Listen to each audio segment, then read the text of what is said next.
Nak.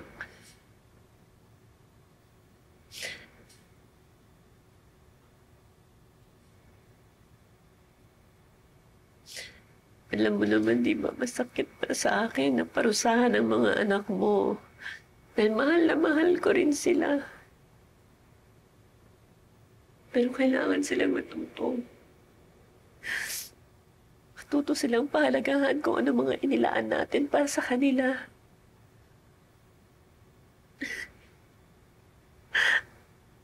Masakit para sa akin. Sobrang sakit, anak. Lola.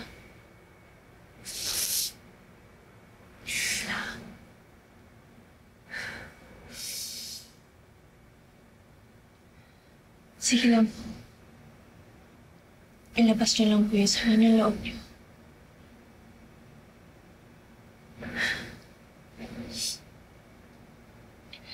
Iiyak niyo lang po yan.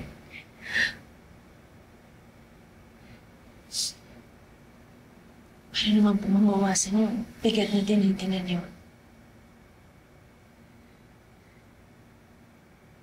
Ngayon ko lang naramdaman ang pag-aalala mo sa akin. Oh? Lola, ano po sinasabi mo?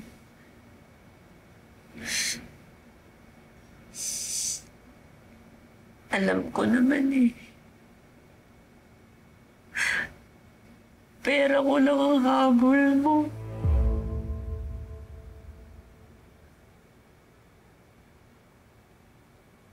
Pero ganun pa man,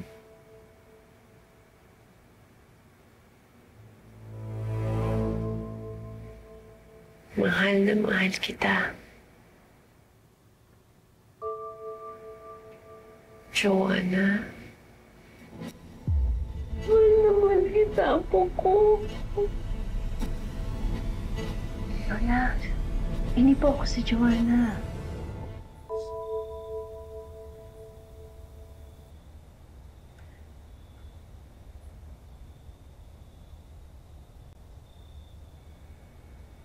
I'm sorry. Siguro dala lang sa sama ng loob ko sa apo ko.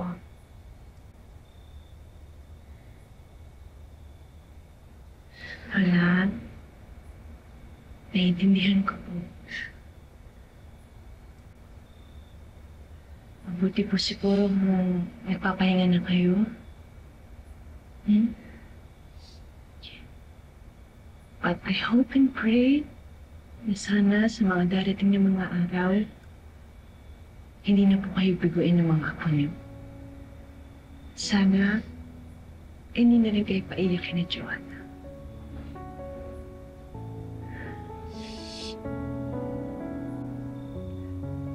Sana, naging apo na lang kita. Kasi kahit hindi tayo magkadugo, mas matimbang sa akin yung pagmamahal mo at pagmamahal sa akin.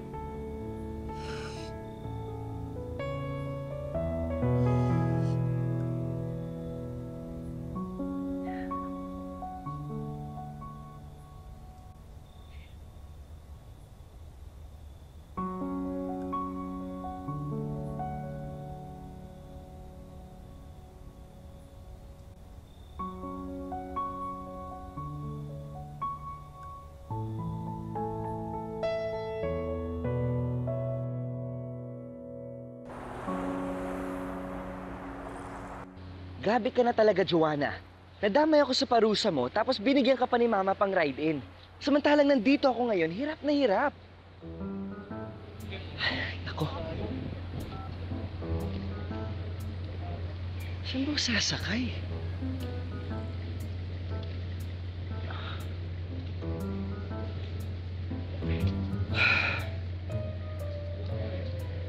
Pag nag-ride-in ako ngayon, wala na akong pamasahe bukas.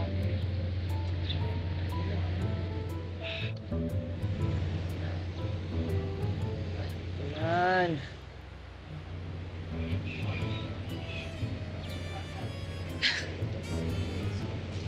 Yuan?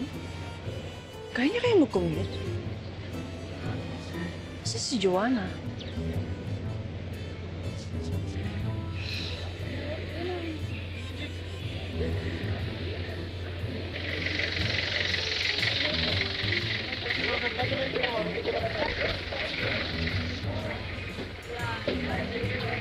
The hell?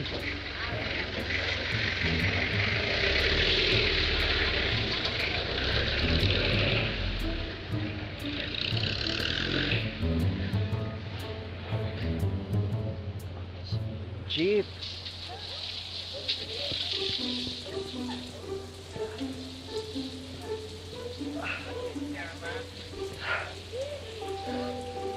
Saan na yung jeep?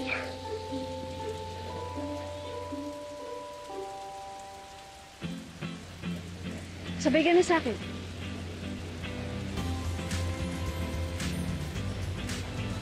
Kaya ko mag-isa.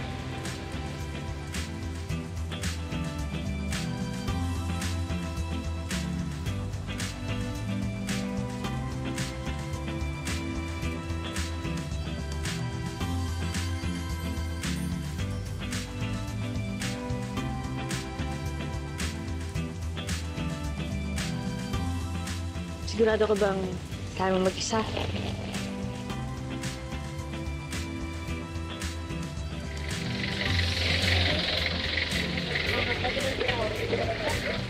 Yuan! Yuan! Mali yung sinakyan mo!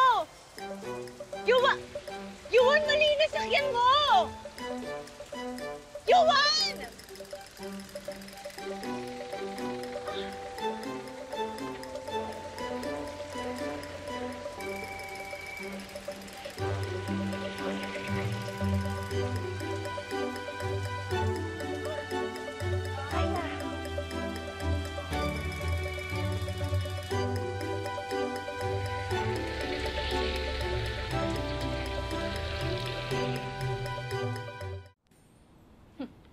Buti nga sa kanila.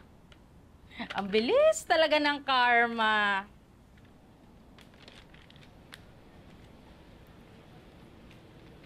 Nakakaawa lang din sila.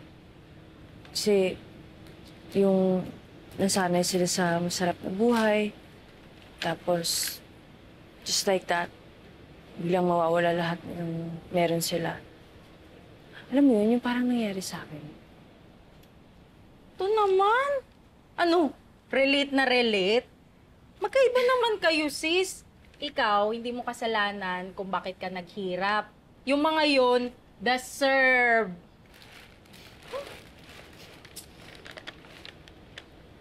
Pero alam mo, nakakatakot lang kasi for sure lalo ka nilang pag-iinitan. Lalo na yung Joanna na yan. Alam mo naman yun, pinaglihi ata kay Satanas.